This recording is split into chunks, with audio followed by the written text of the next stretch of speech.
It's a beautiful farm or what? And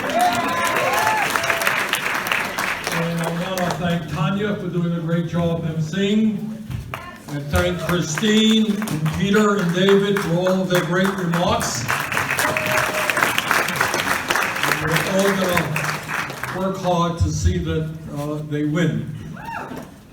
What I want to say is that while we are enormously distressed and embarrassed by what comes out of the White House, I don't want any of you to think that that reflects what is in fact going on all across this country, because it doesn't. I have been to many, many states throughout this country, and what I am enormously proud of is that many of the ideas that we've led with right here in the state of Vermont, ideas that 3 years ago, 5 years ago, 10 years ago were seen to be radical and extreme, are now being adopted by cities and states and politicians all across this country.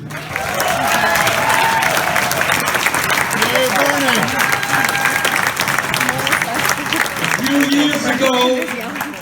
years ago, there was a lot of discussion, should we raise the minimum wage to $10 an hour, or is that too radical an idea? All over this country, cities, states, legislatures are moving toward $15 an hour. And we need a governor in this state who's going to sign a $15 an hour piece of legislation.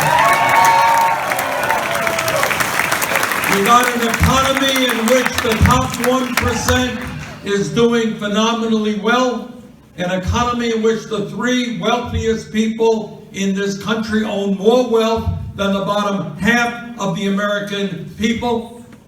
And our view is that in America, if you work 40 hours a week, you should not be living in poverty. We're going to raise that minimum wage to $15 an hour.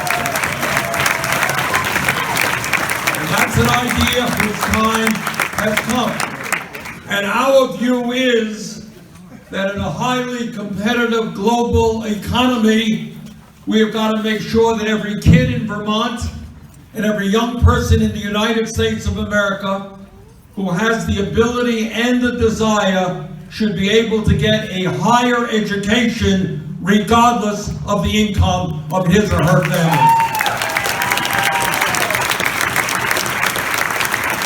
And that means the day is going to come when free public education is not just going to be kindergarten through 12th grade, it is going to mean that public colleges and universities are going to be tuition free as well.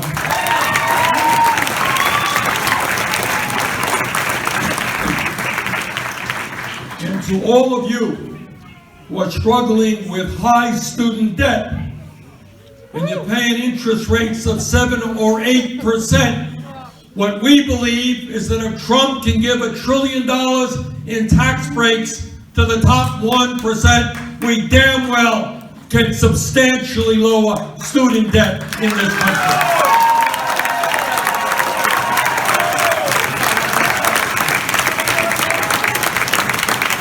And an idea that many of us have been talking about for a long time, which is now spreading like wildfire all across this country, is the fundamental belief that health care is a human right, not a privilege. A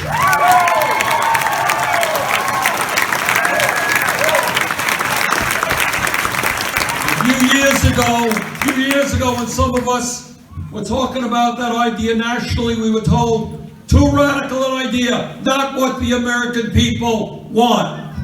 Last poll that I saw, Reuters poll, 2 months ago, 70% of the American people support a Medicare for all single-payer program.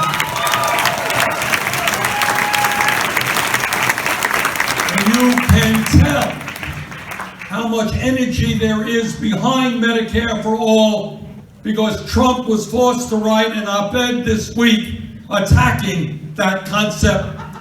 And it was one of his more honest statements. He only had 19 lies in one op-ed. And just to clarify, what I hope all of you know, is that he attacked me and he attacked those of us who are fighting for Medicare for all, and he was saying, oh, it's going to be worse for seniors. That's a lie. Under our proposal, we expand Medicare for seniors to include dental care, to include hearing aids, to include vision care as well.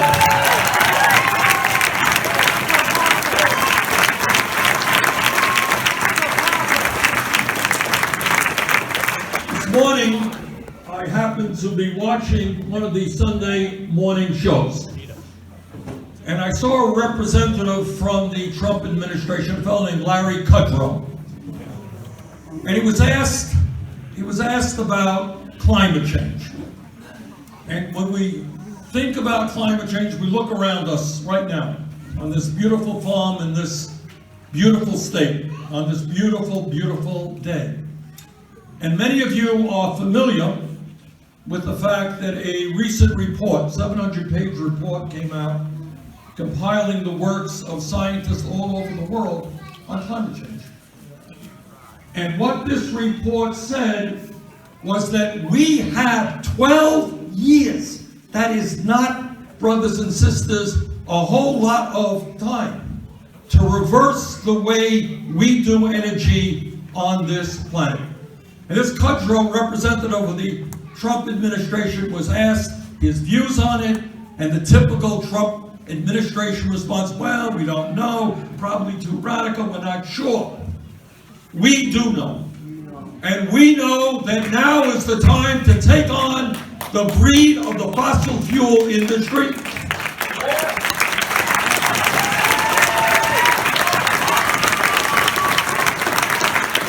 And to tell them that their short-term profits are not more important than the future of this planet. I've got 7 beautiful grandchildren. And when we talk about the future of this planet, if we do not get a handle on this issue, if we do not transform our energy system away from fossil fuel to energy efficiency and sustainable energies, we're talking about more drought, more floods, more acidification of the oceans, more rising sea levels, more extreme weather disturbances. We are talking about the future of this planet all over this world. And I want to see, and I hope we will do this, I want to see Vermont lead the nation in energy efficiency and sustainable energy.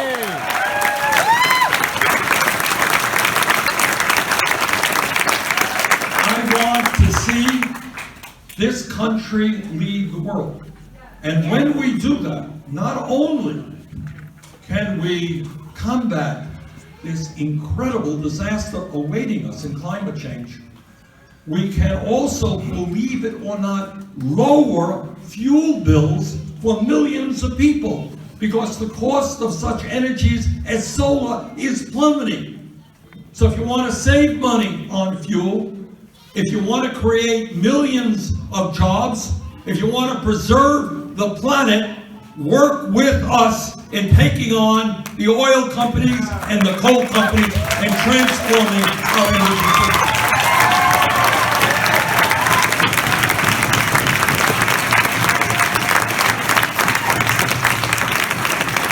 Now we, and Congressman Welch and David and Christine have already touched on this.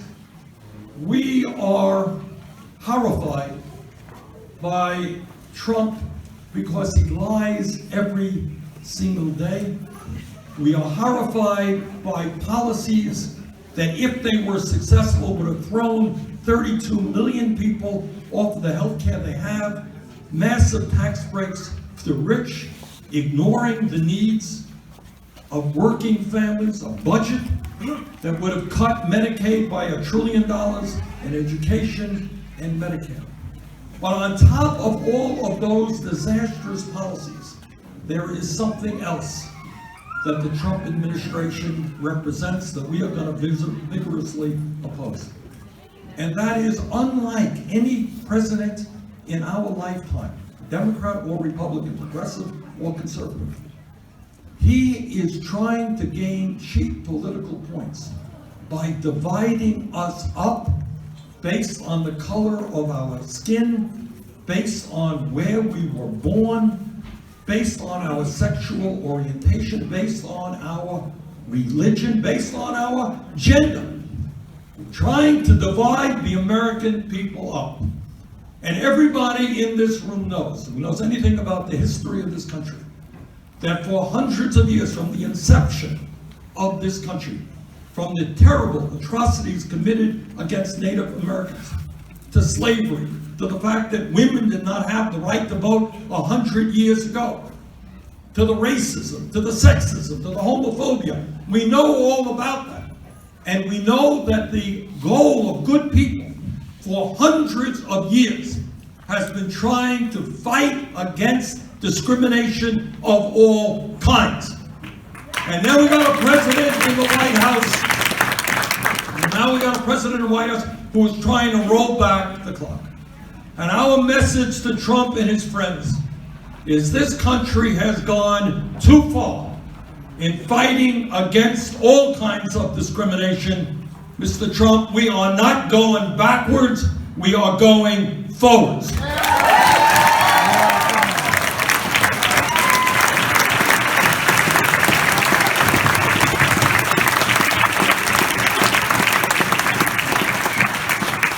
David mentioned 4 years ago in this country and in the state of Vermont, we had the lowest voter turnout since World War II.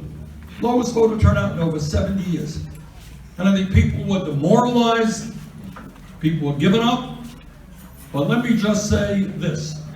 4 years ago, because of that low voter turnout, because of a lot of big money interest supporting the Republican Party all over this country, Republicans did very, very well. They now control, as you know, Senate, the House, White House, control half the states in this country. That was 4 years ago. We cannot make that same mistake again. Our job right now, and by the way, I want to congratulate David and the legislature and the Secretary of State. We have made real progress in making election law in Vermont much, much better, much more progressive. Unlike some of the southern governors in Georgia and elsewhere who are working overtime trying to suppress the vote, trying to make it harder for poor people or people of color or young people to vote, we are opening up the process here in Vermont, making it easier for people to vote. And that's the way it should be. Our job in the next 3 weeks, and I know previous speakers have made this point, is to bring out your friends, your family, your co-workers. This is, in fact, the most important midterm election in the modern history of this country. And our job is to have the largest voter turnout in midterm history in the state of Vermont. And if we do that, I have no doubt, none whatsoever, that all of the candidates who are here today and others throughout this state are going to win sweeping victories.